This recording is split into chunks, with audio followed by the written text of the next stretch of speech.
आज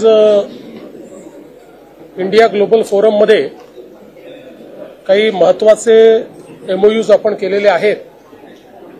त्याच्यामध्ये युनिलिव्हरचा जो ग्रुप आहे, त्याचा जो आईस्क्रीम बिझनेस आहे मॅग्नम, त्याचं जगातलं त्यांचं सगळ्यात मोठं जे जीसीसी आहे ते पुण्याला लोकेट करण्याचा त्यांनी निर्णय घेतला। त्याबद्दल त्यांनी आपल्याशी करार केलेला आहे। त्यामुळे जीसीसी इकोसिस्टम मध्ये पुण्याला एक महत्त्वाचं स्थान या एमओयू मुळे मिळणार आहे।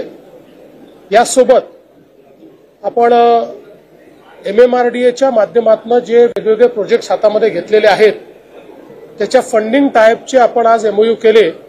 4,07,000 कोटी रुपयाचं फंडिंग हे एमएमआरडीएच्या प्रोजेक्ट्स करता आज उपलब्ध झालेलं आहे।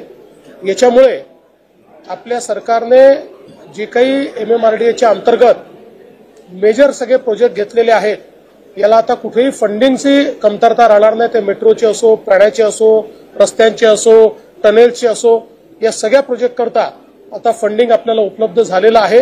त्यामुळे हा जो काही मुंबई मेट्रोपॉलिटन रिजन आहे, ज्याला आपण भविष्यामध्ये 1.5 ट्रिलियन इकॉनॉमी तयार करतो आहोत, त्याकरता खूप मोठा फायदा आजच्या या एमओयू मुळे या ठिकाणी होणार आहे।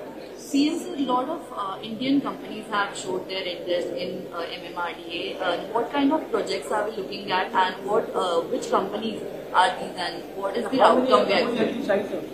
देखिए, आज हमने 5 एमओयू साइन किए हैं। इसमें से एक महत्वपूर्ण है, जो यूनिलीवर एक बहुत बड़ी मल्टीनेशनल कंपनी है, इनका जो आइसक्रीम बिजनेस है उसका जीसीसी, जो उनका दुनिया का उनके लिए सबसे बड़ा जीसीसी है, वो पूना में लोकेट करने का उन्होंने निर्णय किया हुआ है। और पूना में हमारे साथ उन्होंने इसका आज एमओयू भी किया, और इसके आने से जीसीसी की जो इकोसिस्टम है उसको एक बहुत बड़ा बूस्ट पूना के अंदर मिलने वाला है।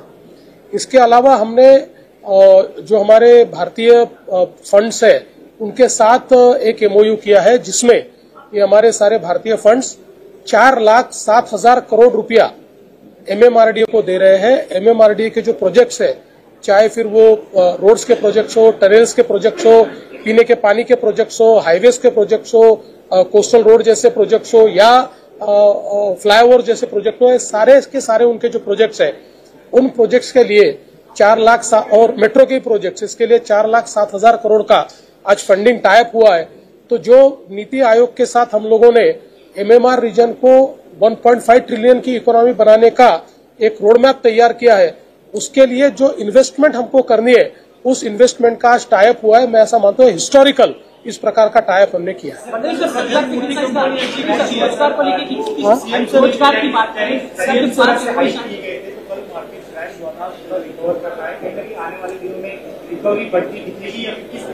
मुझे ऐसा लगता है कि रिकवरी बढ़ती दिखेगी, क्योंकि अब हम लोग टैरिफ का जिस समय अवलोकन कर रहे हैं, महाराष्ट्र की दृष्टि से भी कर रहे हैं, तो कुछ क्षेत्रों में वो टैरिफ हमें हिट करेंगे, लेकिन ओवरऑल इन टैरिफ के कारण एक बिजनेस अपॉर्चुनिटी भी हमारे लिए तैयार हो रही है।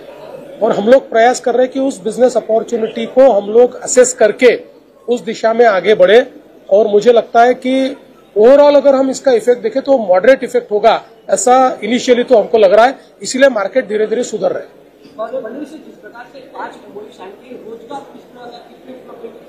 देखिए, इसमें जो जीसीसी है, जीसीसी में तो अच्छा रोजगार निर्माण होगा, और बाकी जो 4 एमओयू है ये इंफ्रास्ट्रक्चर के फंडिंग के एमओयू। तो इंफ्रास्ट्रक्चर में जब पैसा लगता है तो उससे सबसे ज्यादा रोजगार तैयार होता है, तो बड़े पैमाने पर रोजगार का निर्माण होगा।